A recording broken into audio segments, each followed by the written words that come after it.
Good morning बच्चों। आज हम कक्षा 11वीं विषय राजनीति विज्ञान में हम लोग पढ़ेंगे अध्याय 5 विधायिका। ठीक है। देखो, लोकतांत्रिक सरकार के 3 अंग होते हैं। कितने अंग होते हैं? 3। जिसमें विधायिका जो कानून बनाती है ना। विधायिका क्या करती है? कानून बनाती है। और कार्यपालिका है ना। एक विधायिका, कार्यपालिका और न्यायपालिका। कितने अंग होते हैं? 3 अंग। जिसमें से जो जो क्या क्या कार्य करते हैं उसके बारे में यहाँ पे बताया गया। तो विधायिका क्या करती है? जो कानून बनाती है। विधायिका कानून बनाती है। कार्यपालिका जो उस कानून को क्या करती है? लागू करती है। तथा न्यायपालिका क्या करती है? उसकी रक्षा व व्याख्या करती है। ठीक है। पहली जो विधायिका है वो कानून बनाती है, फिर उस कार्यपालिका उस कानून को लागू करती है, फिर न्यायपालिका उसकी रक्षा व व्याख्या करती है। ठीक है। विधायिका का चुनाव जनता के द्वारा किया जाता है। किसके द्वारा? जनता के द्वारा। इसलिए वह जनता की प्रतिनिधि बनकर कानून का निर्माण करती है ना। इस अध्याय में आप पढ़ेंगे कि निर्वाचित विधायिकाएं कैसे काम करती है और लोकतांत्रिक सरकार को बनाए रखने में कैसे मदद करती है। इस अध्याय में भारत में संसद और राज्यों की विधायिकाओं की संरचना और कार्यों तथा लोकतांत्रिक शासन में उनके महत्व का भी अध्ययन करेंगे। इस अध्याय में निम्नलिखित बातों की हम जानकारी होगी। पहला इसमें तो विधायिका का क्या महत्व है, अर्थात हमें संसद क्यों चाहिए। ठीक है। दूसरा, संसद में 2 सदनों की क्या आवश्यकता है। संसद में 2 सदनों की क्या आवश्यकता है। तीसरा, भारतीय संसद की संरचना कैसे होती है ना। इसमें बोला जा रहा है कि भारतीय संसद की संरचना कैसे होती है। चौथा इसमें दिया है संसद के कार्य और शक्तियाँ क्या है। पांचवा, कानून कैसे बनता है। छठा, संसद कार्यपालिका को कैसे नियंत्रित करती है। सातवां इसमें दिया है संसद अपने ऊपर कैसे नियंत्रण रखती है। ठीक है। अब हम सबसे पहले देखेंगे व्यवस्थापिका को, है ना। तो अब यहाँ पे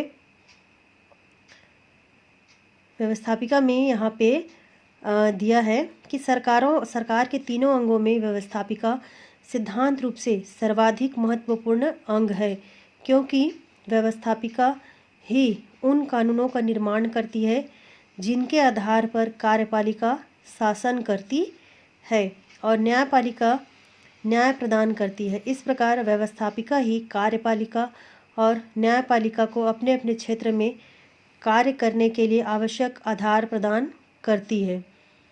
उतना ही नहीं, व्यवस्थापिका ही कुछ सीमा तक कार्यपालिका पर प्रत्यक्ष नियंत्रण रखने के साथ ही साथ संविधान संशोधन का महत्वपूर्ण कार्य भी करती है। अतः लोकतंत्र चाहे संसदात्मक हो या अध्यक्षात्मक, दोनों में ही व्यवस्थापिका सरकार के अन्य अंगों की अपेक्षा अपना विशिष्ट महत्व रखती है ना। यहाँ पे बताया जा रहा है कि सरकार के तीनों अंगों में व्यवस्थापिका क्या करती है? सैद्धांतिक रूप से सर्वाधिक बहुत ही महत्वपूर्ण ये अंग है। कौन सा? व्यवस्थापिका। क्योंकि क्या है? व्यवस्थापिका ही उन कानून का क्या करता है? वहाँ पे निर्माण करती है और जिनके आधार पर कार्यपालिका क्या करती है? शासन करती है ना। व्यवस्थापिका ही कानून का निर्माण करती है और उसका वो शासन करती है और न्यायपालिका न्याय प्रदान करती है। और इस प्रकार व्यवस्थापिका ही कार्यपालिका और न्यायपालिका को क्या करते हैं? अपने अपने क्षेत्र में कार्य करने के लिए आवश्यक आधार प्रदान करती है। फिर इसमें बताया कि इतना ही नहीं, व्यवस्थापिका ही कुछ सीमा तक कार्यपालिका पर प्रत्यक्ष नियंत्रण रखने के लिए, है ना, नियंत्रण रखने के साथ ही संविधान संशोधन का क्या करता है? महत्वपूर्ण कार्य भी करती है ना। अतः लोकतंत्र चाहे संसदात्मक हो, है ना, चाहे वो संसद का हो या अध्यक्ष, दोनों में ही क्या है? व्यवस्थापिका सरकार के अन्य अंगों की अपेक्षा अपना विशिष्ट महत्व रखती है। ठीक है। अब हम देखेंगे व्यवस्थापिका पढ़ लिए। अब हम यहाँ पे देखेंगे व्यवस्थापिका के प्रकार।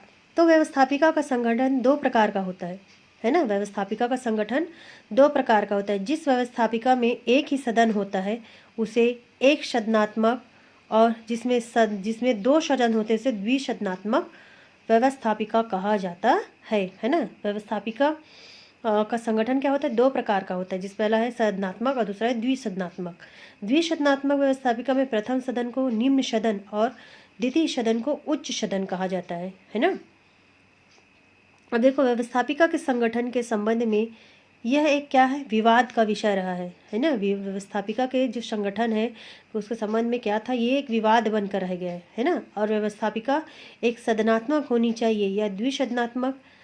इसीलिए वर्तमान समय में जहाँ एक ओर पाकिस्तान, चीन, पुर्तगाल, यूनान और तुर्की आदि देशों में व्यवस्थापिका का एक सदन है, वहीं दूसरी ओर भारत, इंग्लैंड, फ्रांस, रूस, अमेरिका, ऑस्ट्रेलिया और कनाडा आदि देशों में व्यवस्थापिका के 2 सदन है ना। कई देशों में क्या है, से पाकिस्तान, चीन, पुर्तगाल और यूनान और तुर्की देश में सिर्फ एक सदन है ना। बाकी जो हमारा भी देश है, भारत, इंग्लैंड, रूस, फ्रांस, ऑस्ट्रेलिया, अमेरिका, कनाडा, यहाँ पे क्या है, 2 सदन है। तो इस भिन्नता का मुख्य कारण यह है कि एक सदनात्मक व्यवस्थापिका में जो गुण पाए जाते हैं वे द्विसदनात्मक व्यवस्थापिका के दोष माने जाते हैं, है ना। जस्ट इसका उल्टा होता है कि एक सदन में जो गुण है वो द्विसदनात्मक क्या है, उसका अवगुण निकलता है, यहाँ पे दोष होता है। और द्विसदनात्मक में क्या कहते हैं, व्यवस्थापिका में जो गुण पाए जाते हैं वो एक सदनात्मक व्यवस्थापिका के दोष माने जाते हैं, ठीक है। उनकी यहाँ पृथक पृथक विवेचना नहीं, इन गुण दोषों के आधार पर दोनों प्रकार की व्यवस्थापिकाओं के पक्ष तथा विपक्ष में जो तर्क दिए जाते हैं उनकी यहाँ पृथक पृथक विवेचना की जा रही है। अब देखो यहाँ पे एक सदनात्मक व्यवस्थापिका के पक्ष में क्या क्या तर्क दिए जा रहे हैं। तो पहला इसमें दिया है, कानून निर्माण में एकरूपता और राज्य की एकता, है ना। कानून के निर्माण में सब एक रूप होकर क्या करते हैं, राज्य की एकता को बनाए रखते हैं, है ना। दूसरा, कानून निर्माण में शीघ्रता यानी जल्दी, कानून का निर्माण करने में जल्दी करते हैं। और यह मितव्ययिता मतलब मित्रता रखते हैं। चौथा है जनता का सच्चा प्रतिनिधित्व, है ना, जनता के प्रति अपना जो सच्चा वो प्रतिनिधित्व होता है। पांचवा है उत्तरदायित्व की भावना को प्रबलता। एक सदनात्मक व्यवस्थापिका के विपक्ष में तर्क, एक सदनात्मक व्यवस्थापिका के विपक्ष में निम्नलिखित तर्क दिए जाते हैं। तो पहला इसमें दिया नियंत्रण का अभाव है ना। इसके विपक्ष में तर्क दे रहे हैं तो इसमें पहला बताया कि नियंत्रण का अभाव होता है। दूसरा, अविचारपूर्ण कानून निर्माण की संभावना, विचार नहीं करते हैं, है ना, अविचार कानून निर्माण की यहाँ संभावना बोले। तीसरा इसमें दिया है कि उत्तेजना की यहाँ पे प्रबलता होती है। चौथा इसमें दिया शासन में शिथिलता, है ना, शासन का कानून जो है वो शिथिल होती है। पांचवा इसमें दिया है कि कार्यपालिका की स्वतंत्रता का अभाव होता है ना, कार्यपालिका को स्वतंत्रता का यहाँ पे अभाव दिखता है। अब यह द्विसदनात्मक व्यवस्थापिका के पक्ष में कैसे तर्क दिए हैं, देखो। द्विसदनात्मक व्यवस्थापिका के पक्ष में निम्नलिखित तर्क दिए जाते हैं। पहला, अविचारपूर्ण कानूनों पर पुनर्विचार, जो विचार करके जो कानून नहीं बनाएगा मतलब अविचार पूर्ण है, उस कानून पर क्या करते हैं, पुनर्विचार करते हैं, मतलब फिर से विचार करते हैं। दूसरा इसमें दिए प्रथम सदन के कार्यभार में कमी, है ना, वहाँ कमी आती है। तीसरा इसमें दिए है प्रथम सदन की निरंकुशता पर रोक। चौथा है कार्यपालिका की स्वतंत्रता में वृद्धि, है ना, कार्यपालिका की जो स्वतंत्रता है उसमें क्या करते हैं, वृद्धि करते हैं। पांचवा इसमें संघात्मक राज्यों के लिए विशेष उपयोगी। छठवां इसमें दिया है योग्य व्यक्तियों की सेवाओं की प्राप्ति, है ना। और सातवां इसमें दिया है विशिष्ट हितों एवं वर्गों का प्रतिनिधित्व। आठवां जनहित का संरक्षण। अब यहाँ पे द्विसदनात्मक व्यवस्थापिका के विपक्ष में तर्क है। तो पक्ष में हम लोग को तर्क देख लिए, अब हम विपक्ष में देखें। तो इसमें द्विसदनात्मक व्यवस्थापिका के विपक्ष में निम्नलिखित तर्क दिए जाते हैं। तो पहला इसमें दिए कानूनों पर पुनर्विचार संबंधी दावा महत्वहीन, है ना, कानूनों पर पुनर्विचार संबंधी जो दावा है वो महत्वहीन है। दूसरा है रूढ़िवादिता, है ना, पुराने ख्याल पुराने विचार वाले। तीसरा है अनावश्यक और हानिकारक। चौथा है धन का अपव्यय। पांचवा है दोनों सदनों में मतभेद, गतिरोध एवं संघर्ष की भावना।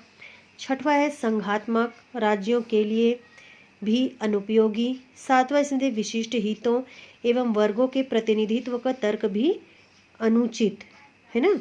अब देखेंगे भारत यहाँ विधायिका। तो भारत की संघात्मक शासन व्यवस्था में विधि निर्माण मतलब कानून बनाने का कार्य 2 स्तरों पर 2 भिन्न संस्थाओं द्वारा किया जाता है। तो इसमें संपूर्ण देश के लिए संघीय व्यवस्थापिका संसद तथा संघ के प्रत्येक राज्य के लिए संबंधित राज्य की व्यवस्थापिका विधानमंडल कानून बनाते हैं।